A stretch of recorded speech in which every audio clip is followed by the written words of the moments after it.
Okay. Sorry for the little break there. I'm gonna have to go through the shameless plugging again for for when this section is on YouTube. My name is Mobius Y. This is Stellaris Console Edition, and I'm going through another Empire build. This is essentially the second little section of a short stream that I did on Thursday, November 14th.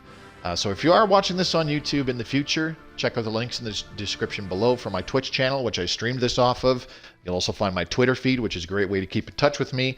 And I also post announcements of things like stream delays or cancellations, as well as other news that'll be coming up. And there's also a link to the Discord channel, where you can come on by and chat with other Stellaris Console Edition players. We have some people from both PS4 and Xbox One. So if you want to set up multiplayer games or just talk about stuff, check out that Discord link, and you'll also see me there as well. I would suggest watching this little video or this portion of the stream, as I said, when the kiddies aren't around or with headphones, as I don't think I've really done it yet, but you know, there might be some foul language in the future. And yeah, that'll sum it up. Okay, next Empire build. What did I have? Oh yeah, biggest brains. Okay, so it's been requested several times that a few people have said, do you have an idea for an Empire build for being very science focused? And I said, oh yeah, absolutely, that's pretty easy. So I finally got around to it, and these are the biggest brains, and they are from Brainania. Now, the thing about playing an Empire build like this is it's not just how you build the Empire, but it's also how you play it. I would highly recommend that you play very tall as possible, when you're playing an Empire build like this, because the cost of your science projects goes up with the more colonies and population that you have in your Empire. So you'll see when I get to the different sections, showing 0 years, 20 years, and 50 years into a game with this particular build, you'll see that I've colonized very few worlds, if any, and that helps keep the cost of the science projects very low so that we can research these new technologies quickly. So with the appearance, I went with humanoid. I don't pick very many humanoid things. There's not many to pick from. The kind of Klingon-looking people is what I went with. The species name, they're the smartasses. The plural is smarties, and the adjective is smarty pants. Oh, smart! Name lists, the prefix is SMRT, and I went with Avian 1 for leader names, planet names, etc., etc.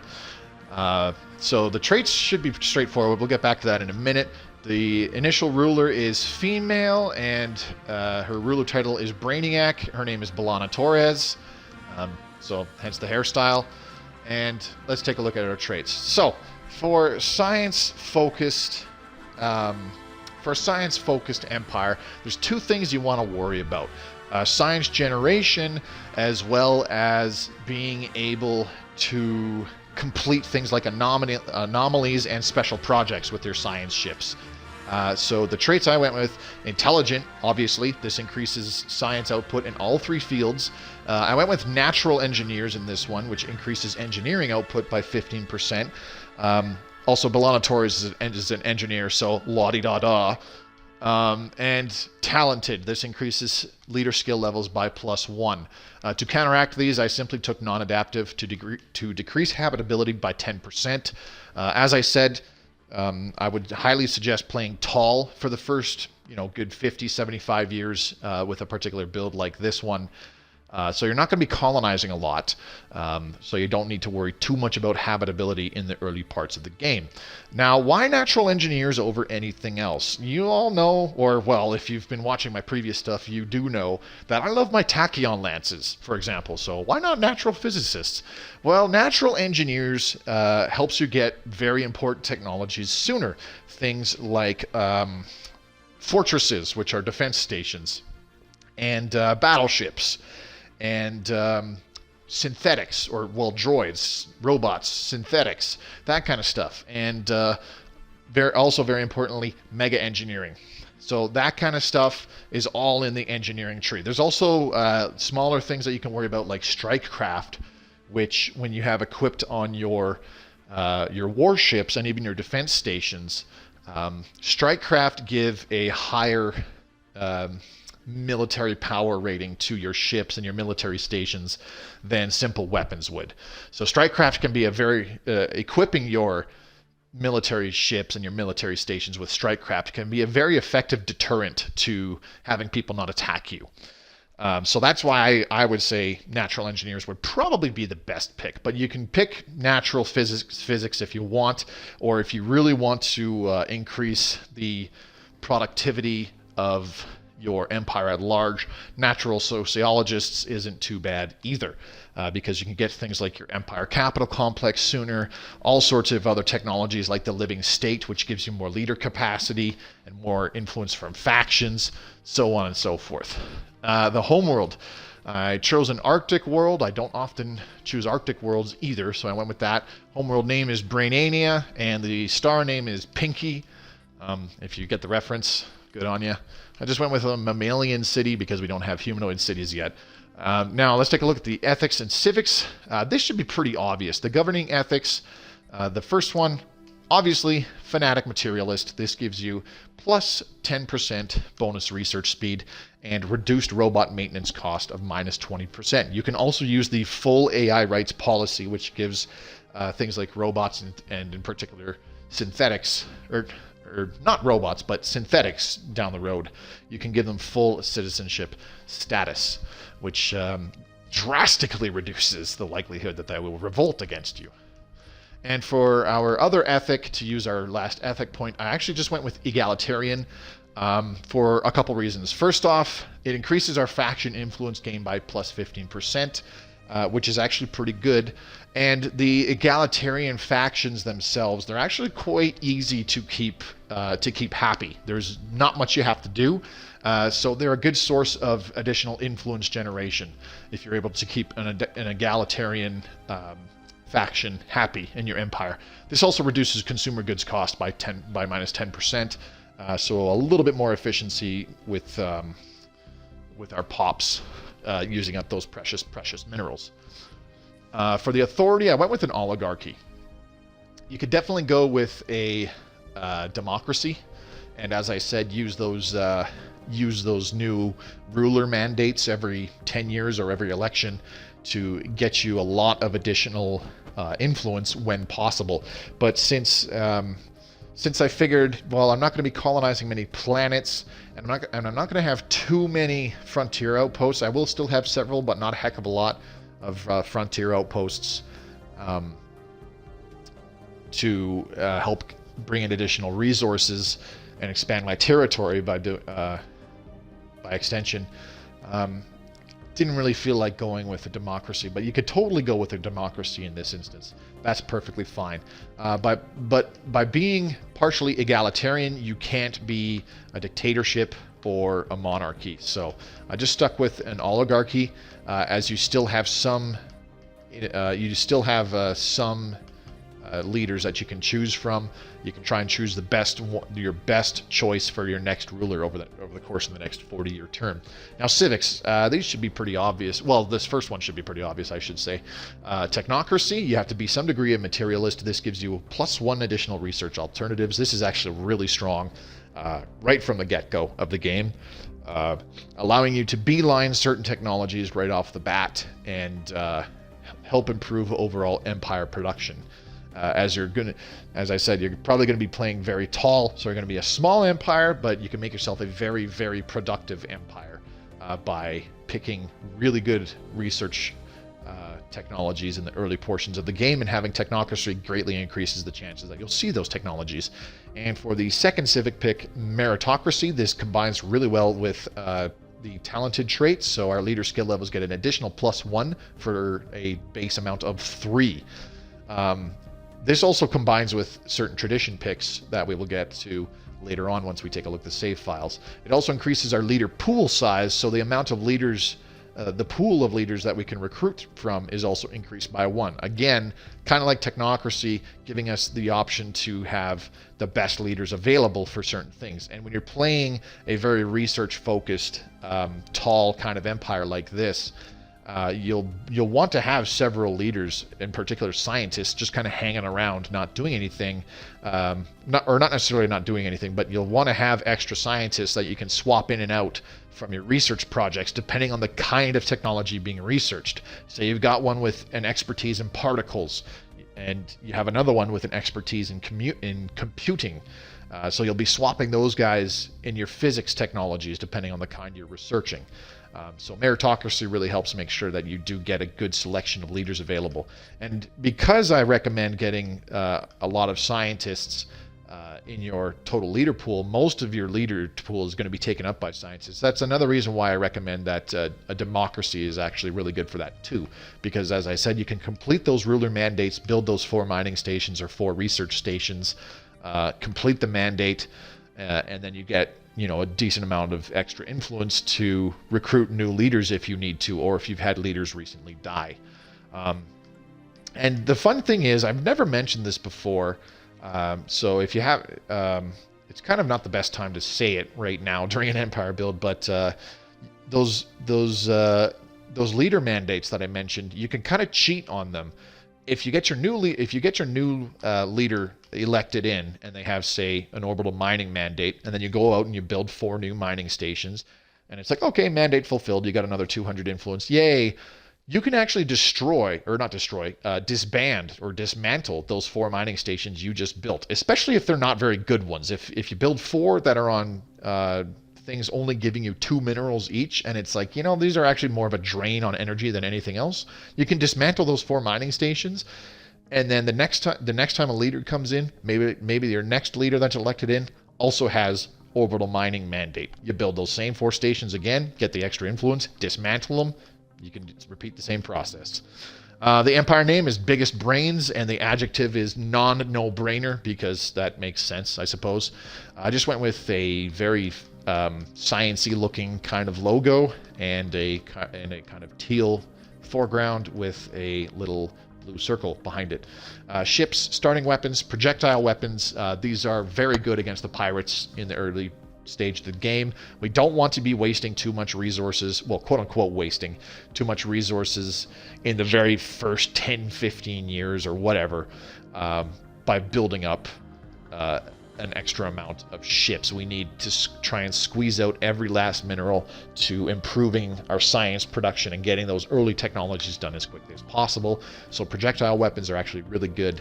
This ensures that you only need exactly 7 base naked corvettes to deal with that first pirate threat after you colonize your first world or build your first frontier outposts.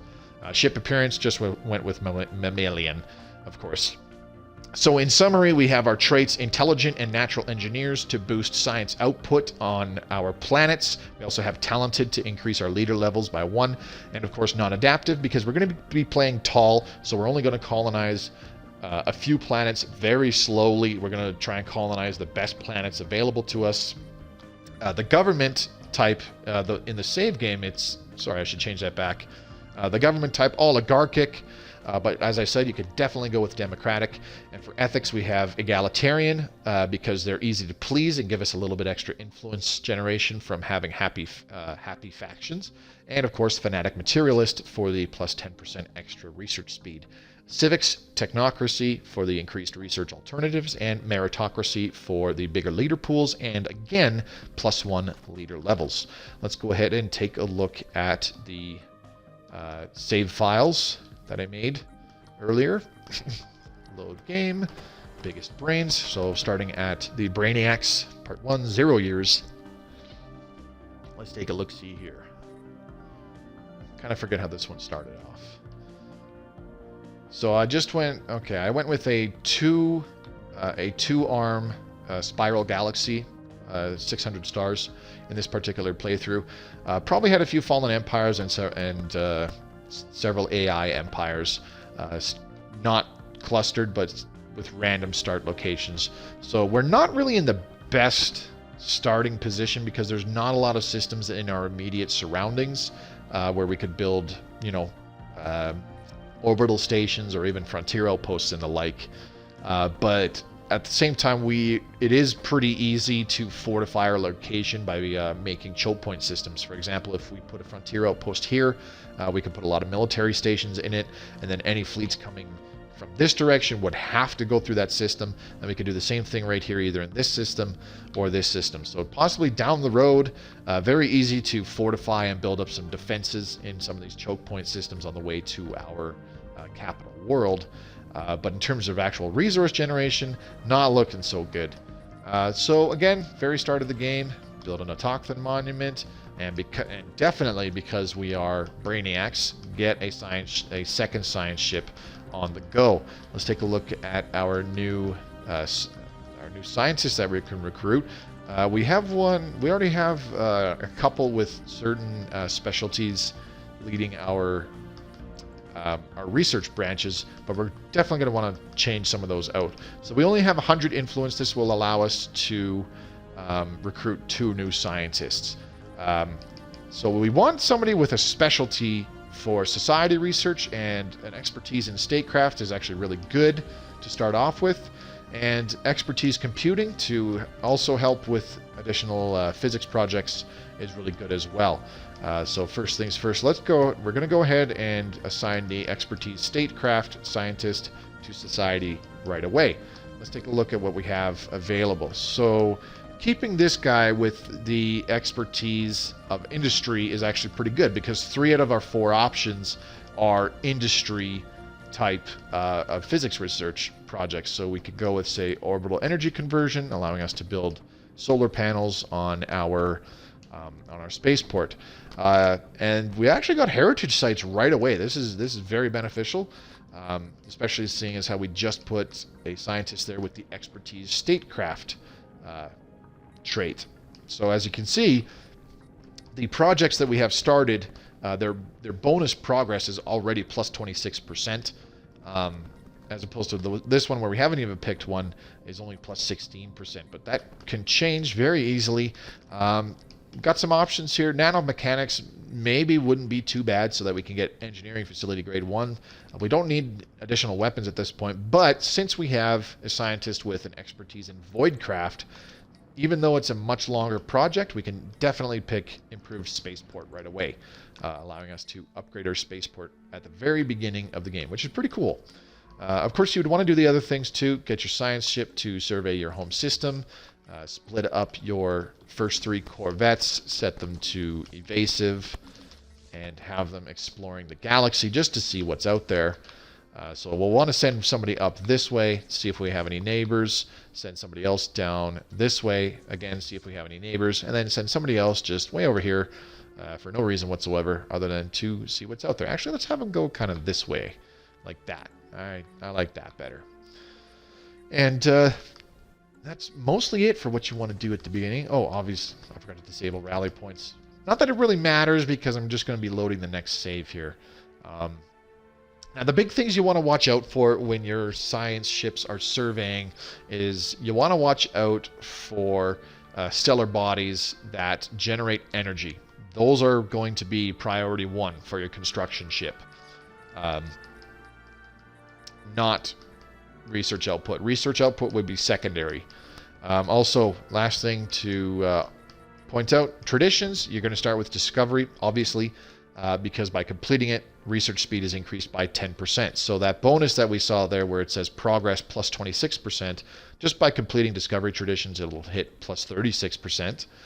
And of course, we'll take the technological ascension perk as well, so it'll be another plus 10%.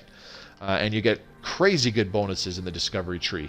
To boldly go, by reducing the anomaly fail risk and increasing the anomaly discovery chance, anomalies are a fantastic source of bonus resources, either by giving you a decent pool of extra science points, or even by discovering stellar bodies that produce extra resources. Sometimes you'll find something like an asteroid that's generating 4 or 5 or 6 minerals per month.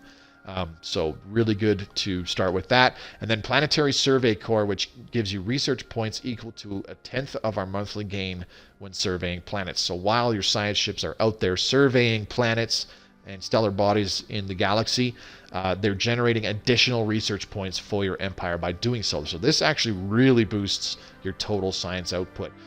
Science division, for your third pick, scientist recruitment cost reduced by 33%. That's pretty huge because, like I said, you're going to have a lot of scientists. And then Polytechnic Education is fantastic because this increases all your leader skill levels by another 1. So you have scientists, you have new scientists that start off at level 4. They can research anomalies up the yin-yang right away, and it won't take long for them to hit level 5 and complete those really high-level special projects, for example. And then the last one will be Faith in Science, which increases planet happiness by 10% when you have science ships assisting with research on said planet. And we are definitely going to be utilizing that. By our science ship assisting with research, it improves the output of science from that particular feature, but also increasing pop happiness will increase production across the board as well. So that's what you want to be looking out for as well. And I think that'll just about cover it. What other sciences do we have? An expertise materials scientist would be okay to get sometime later on. Archaeologists, these would be guys that you want to stick in and keep in your science ships. Traits like resilient, you want to try to avoid those. You're definitely keeping an eye for things like maniacal or spark of genius, where they have a percentage bonus to all research projects, no matter what type it is, whether it's materials or voidcraft or industry or whatever.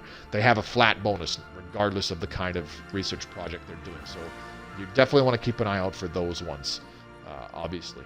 And then, of course, governors. You want to try and keep an eye out for governors that have the intellectual trait. This increases engineering, physics, and society output on the planet they are governing by an additional 10% on any science labs that you have built. So it's literally a case of squeezing out every ounce of scientific juice from these incredibly brainy people that you are leading into the stars. Enough babbling.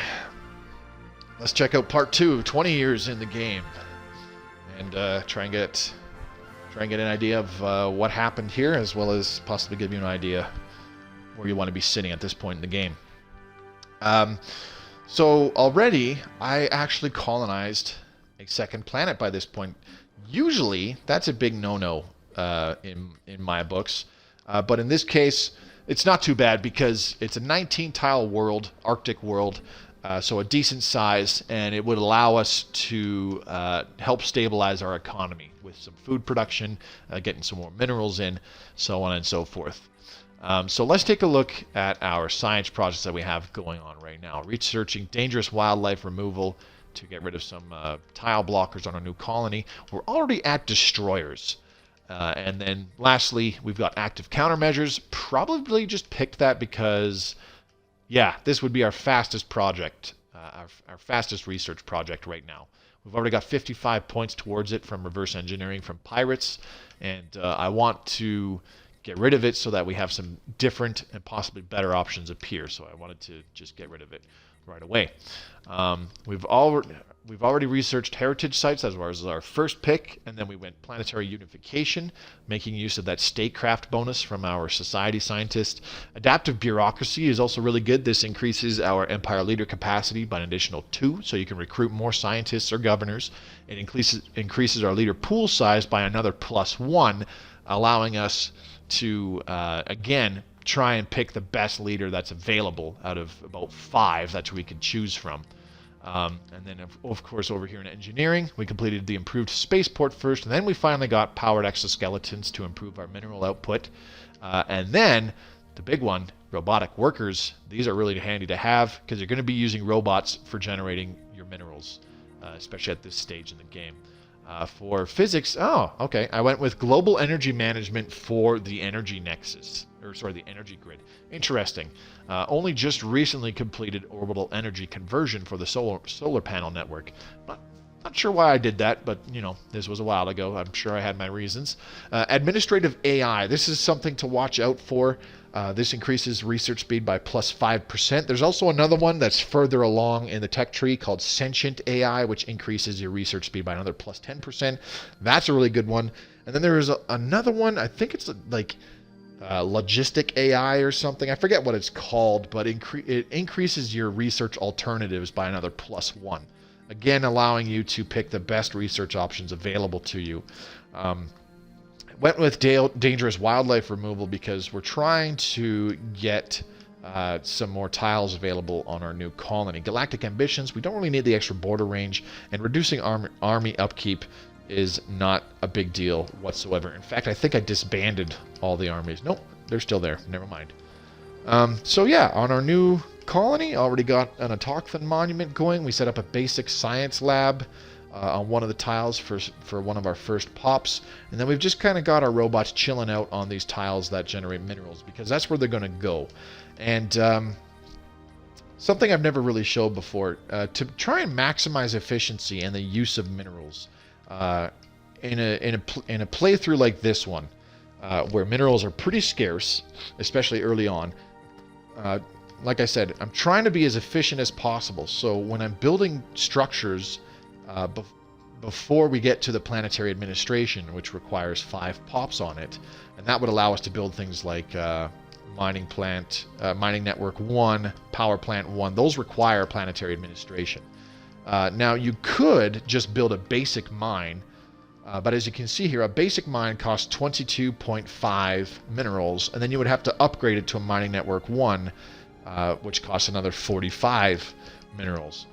So the way I figure it is, you know, the basic mine only increases mineral generation by another 1 per month. Is it really worth spending the additional 22.5 minerals at this point to get a minor bump in mineral production at this point? And most of the time I figure to myself, I don't really think so. I'd rather wait until I get a planetary administration and build a mining network. Now the exception to this is the basic science lab, because the basic science lab grade 1 is the same kind of starting science lab structure, even when you have a planetary administration constructed on a new colony. So I stick to getting a couple basic science labs. These cost 45 minerals, and once you have a planetary administration, you can upgrade them to a biolab, physics lab, or engineering facility. So I figure in the really, really early stages of the game, in order to just, you know, be as kind of penny pinching as possible, I largely avoid getting anything that isn't a basic science lab. There are exceptions, of course, like a frontier clinic and obviously an autochthon monument. A frontier clinic you can build on a brand new colony, and that will improve your growth speed, which is quite good. So there's that going on. Let's take a look at our home world. It is producing 5 additional science across the board. We could improve that by enacting the Spirit of Science, which would last for normally 10 years, but because we've got some kind of a bonus going on to increase an edict duration by 25%, it will last for 12 years and 6 months, an additional 2.5 years. So this increases science output by 20% across the board. Any of our science labs, as you can see, on our biolab here, our society research, the base amount is 1 from the tile plus another 1 from the basic science lab itself. But because we have intelligent, which is increasing it by 10%, we have a science ship in orbit assisting research for another plus 13%, excuse me, and the Spirit of Science edict for another plus 20%. And this pop is actually fairly happy, so that's improving it by another plus 8%. We're getting 3.04 society research every month, as opposed to just 2. So again, squeezing out every ounce of scientific knowledge that we can. As you can see, we also have some robot pops that are built up. This one is on a mining network, as robots have a penalty to everything except food and minerals. And in fact, they have a bonus to mineral production. As you can see here on the right, on the top right there, the base amount is 1 plus another 3 from the mining network, but we've got a plus 10% bonus from having a robot on this tile, and of course plus 5% from powered exoskeletons. So we're getting more minerals out of this than we would if we had one of our organic pops on it. Not by much because of the happiness bonus from that pop, but you know, more is more. Essentially. Also got a couple robot pops on our new colony. This will help us to grow it more quickly. Having 2 pop types growing at the same time is always really good. And if you look at the planet modifiers, we have science ships in orbit around both of our planets assisting research. So this one is doing that around this planet, and our home planet of Brainania also has the same thing going on over here. Our fleet is only 7 corvettes. Whether or not we've already dealt with the pirate threat that pops up after your first colony or your first couple frontier outposts, if it hasn't shown up yet, we're ready for it, as 7 corvettes is enough to deal with that. What else is going on? We have a 3rd science ship that's just kind of hanging out, and the reason for that is we're actually kind of surrounded. We have ancient mining drones in a few systems here blocking us from sending our unarmed ships down this way, especially on invasive. So you could set your science ship to passive and just have it warp through this system if you want to play it that way. That is a little more dangerous than just not doing anything, but it's totally doable, because we could have the science ship come in from this system here. He'll be on this part of the system, and then he warps away before the mining drones will even do anything. And then to the north, we can't get out this way because we have an AI empire here as well, and it's the Majetti Bloodborne, so they're actually fanatic purifiers. They really don't like us. They don't like anybody. So they close their borders. So right now, we quote-unquote can't get out. So we're just kind of sitting tight until we can get enough minerals coming in and build up a bigger fleet to knock out some mining drones. And that way our science ships can continue going out into the galaxy and exploring. We're just clearing some tile blockers on our homeworld of Brainania to prep for some more construction. And then our think tank colony, we're going to be sitting tight for a while until we have enough minerals to do the planetary administration. How are we doing for technologies? Well, we already looked at that. Let's take a look at our traditions. So because for a long time we only had one planet, our discovery traditions are finished quite early, completing this entire tradition tree, giving us that 10% research speed bonus, and then picking technological ascendancy to give us another 10% research speed bonus. Normally at this point I would probably go for expansion, but prosperity would also be a pretty decent one. And in fact, harmony would also be good to go for as well, as you've got this minded body to increase your leader lifespan. Your really talented leaders living longer is actually a good thing. Researching those high-level anomalies out in the universe, as well as higher skilled scientists, give a bigger bonus to this research bonus here when doing technologies. So that just increases the speed of that which complete said technologies. I think I'm babbling a little bit too much. I feel like this is taking a little too long. Let's check out part 3, 50 years into this game, and have a look at what happened. I'm actually getting pretty close to the end of the stream already, as after this I only have one more Empire build to show off, and then I'll be calling it a night. So we still only had 2 colonies, just recently started colonizing a 3rd planet, Brain Power, and it's a fair ways away from the rest of our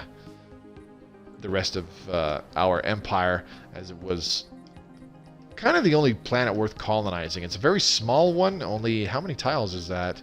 12 tiles, but one of them has Betharian stone, so not the best thing to go for, but not a bad pick whatsoever, especially considering right now we are in the negative on energy credits every month, which is not a good sign. So let's take a look at our homeworld first. As you can see, we got a lot of science labs up and running, and they're already generating a decent amount of science on the planet overall. 13 physics, 11 society, and 10 engineering. Just on this planet alone. Still got a science ship in orbit helping out with research, and all of these science labs are ready to be upgraded once we have the minerals, but we kind of want to get our energy under control first. We also have a few tiles for minerals production, and all of those are operated by robots. And we also have a hypercoms forum, which is a great way to generate additional unity. Our think tank colony pretty much fully developed. We've got a building on every tile. Lots of science labs up here as well, again generating quite a bit of science. 13 physics, 18 society, and 15 engineering. Again, we have several robot pops, and by this point we have actually got droids, so they're generating, they've got a 15% bonus to mineral generation, which is pretty good. They still have a penalty in everything else except food. So this droid is losing 20% generation of energy. But since we have an energy nexus to counteract that, I'm not too worried about it. And once we upgrade them to synthetics, they will be getting a bonus to energy production, which is pretty good. Let's take a look at our technologies. As I said, here's the Ascension AI research project. We've got a plus 10% research speed bonus across the Empire. Just doing reactive formations here for society research, and we're actually researching Corps of Engineers, which is really good. All 3 of our scientists on our research divisions have Spark of Genius. So really lucky in our scientist pool there. Let's take a look at our completed technologies. We were able to get the heritage sites really early. And then as you can see, we've kind of just exploded a little bit in terms of technologies from there. Self-aware logic, that's what it is. This increases your research alternatives, making it a lot easier to beeline down certain things. Now, at some point, we've encountered the curators and done something with them, probably got them to boost our science output. It took us a while to encounter them, but once you do, for a build like this, it's very important to have an extra stockpile of at least 1,000 minerals at all times, because that's the base cost for having them aid us in our research. As you can see, Curator Insight, it's going to run out in 500 days, so a little less than 2 more years, but it increases all science output by 15%. On top of all the various other bonuses. Now, this increases the output of the buildings themselves and not the bonuses to the different branches of research. This is a very, very good bonus to have on top of everything else. So, as I said, you want to try and get your energy under control as early as possible. Not like it is right now, unfortunately, but that'll change so that you can use this Curator Insight bonus. And as I said, at the same time, by having them like you, you'll have something like a Curator Archaeology Lab show up in your physics technologies options. This is a really good lab to change your science ship's design to. So if you've got something like that, you go to your ship designer, go to your science ship, and instead of a science lab, which does nothing, you get a Curator Archaeology Lab. Decreases anomaly fail risk by 5%. So again, brand new leaders, still very likely that they can do high-level anomalies. Anomaly discovery chance plus 5%, so another plus 5% on top of the other bonus from the discovery tree. And anomaly research speed plus 25%. There's already several bonuses from recruiting certain scientists, like archaeologist scientists, for example, or just, carefree scientists. Whatever other traits increase anomaly research speed. Completing those anomalies quickly to get their bonuses is really good. And equipping this on all of your science ships, highly recommended. Speaking of science ships, we've got quite a bit. We have 2 doing assist research, and then we have another 4 exploring the galaxy, surveying planets, bringing in extra science points by surveying said planets. We've encountered a lot more empires at this point. We actually have 3 kind of right next to us. The Stellaris Chroniclers, a fallen empire. We have the enlightened kingdom of Twaxdar, and then of course the Mengeti Bloodborne. These are the fanatic purifiers that hate everybody. We've got the Citizen Alliance of Syrah to our south. They already have a lot of space. We've got the Yuko Praknar Forerunners, another fallen empire, and the Citizen Commonwealth of Padrog Vol, another AI empire, pretty much on the other side of the galaxy. So obviously there were a couple advanced AI starts because these guys are pretty big and these guys are already pretty big as well. So down the road, we're definitely going to want to worry about snowballing, especially with our our improved technologies over everybody else. Now, while most everybody else will have equivalent or superior things like fleet power or naval capacity, everybody except a Fallen Empire, as you can see, is inferior in terms of technology level. Our Fallen Empires are still overwhelming, but everybody else is inferior because we have just been beelining down technologies to improve the productivity of our empire across the board. And this will show in the future big time once you get about another 50 years into the game by playing very tall like this, only colonizing a third planet by about 50 years in, you know, it'll definitely show sometime down the road. So we've already, like I said, we've already got droids. Cruisers is done. We've got standardized cruiser patterns, so probably going to see battleships at some point fairly soon, which is pretty good. And then other things too, you could start increasing the habitability of your species by getting things like atmospheric filtering. Synthetic thought patterns is actually really good because this decreases the cost of enacting planetary edicts. For example, things like, as I said, spirit of science, or in this case, because we're running a deficit on energy, using capacity overload to try and offset that energy deficit as well. And, you know, things like that. Largely to go for. At this point, we actually have a decent-sized fleet. We've got five cruisers, 4 destroyers, and 6 corvettes. And we're going to send them off to clear another system from neutral hostiles. This one here has a bunch of crystalline entities. We already took out the ancient mining drones here so that we could freely explore this part of space and the rest of the galaxy. So things are looking pretty up at this point. These guys are obviously expanding quite a bit, so kind of worried about them colonizing this planet and being right on our doorstep, so that'd be something to watch for. Also, another very interesting thing that happened is right here in this black hole, we found a ruined science nexus. Wouldn't that be amazing to have control of? Once we completed megastructures, we could repair that and have it generating a lot of additional science for us. So I think that'll sum it up for the big brains, or biggest brains, I should say. This kind of play style is largely my go-to. I like playing very tall, I like playing very science-heavy, and getting those technologies way higher than our AI opponents, because I like being able to have, you know, maybe in terms of ships, ship size, like the fleet size, sorry, namely the amount of ships, maybe have a smaller fleet overall, but still a more powerful one, just because you have so much better weapons and defensive technologies and the like, and you also have a really productive empire at this point as well. We're only 50 years in, almost generating 100 minerals per month, a little less than that really. Energy is currently a problem, but once certain things swing our way, for example, we get synthetics on the board, and we're able to stabilize a little bit better, especially after this this new colony is done, because that's a significant drain. -8 right there, so we'd be able to stabilize our energy quite a bit better, and you know, get things like curator insights, or possibly even come across the artisan troupe and become a patron of the arts to improve our Unity output. So that's going to sum it up. Let's go back to the Empire management screen so you can take a look at the Empire build in particular. I'll go over the specifics, namely the traits, the ethics and civics, and things like that.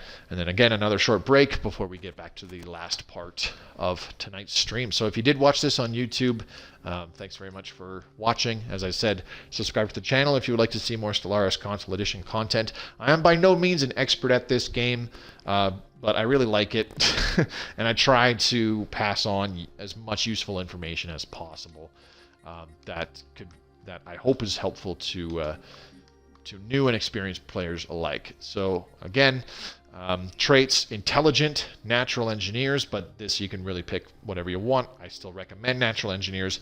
And talented, for your positive traits. To counteract that, non-adaptive for your negative traits. You're going to be playing tall. You don't really need to worry too much about habitability. For the Empire itself, your ethics, obviously fanatic materialist, to increase your research speed, but also allow you to use full AI rights policy and not enslave your synthetics. And egalitarian ethics as well. Civic picks: technocracy and meritocracy. Increase your leader effectiveness with their skill levels and give you more research alternatives. Since you're partially egalitarian, you can only be a democracy or an oligarchy. I would recommend try out a democracy if you like that bonus influence. Geez, you know what? I forgot something. I always forget something. Too much babbling. Let's take a look at 50 years in.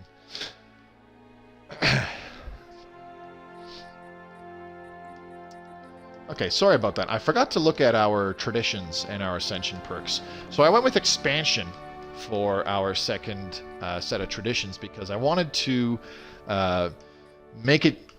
I wanted our colonies to develop more quickly, as well as reduce the cost of traditions from colonies by a significant amount.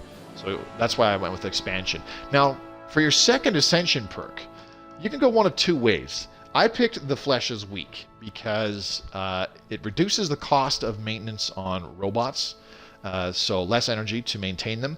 It also gives plus 25% robot build speed, so any new robot or droid or even synthetic pops are built faster down the road. But the other thing too is it gives you a special project to turn all of your leaders into cyborgs. And what that does is, speaking of which, let's take a look here. The Flesh is Weak, available. See, it's a long special project because it's a fairly high cost, but it is well worth it. With your leaders as cyborgs, they have an extended lifespan. I can't remember if it's 20 or 25 years, one of the two. So they live longer, and they also get another flat 5% bonus to research speed in your technology. So all three of these guys who already have Spark of Genius for plus 10% bonus, they'd also be cyborgs for another plus 5% research speed bonus. So that's one way you could do it. And then, of course, later on, you would get synthetic evolution, which turns everybody in your empire into synthetics. And having all synthetics is actually quite good. Your leaders are very good. Your base pops are very good and have bonus production to everything, so on and so forth. But you could go another way, and that is go the biological ascension path by taking engineered evolution and evolutionary mastery.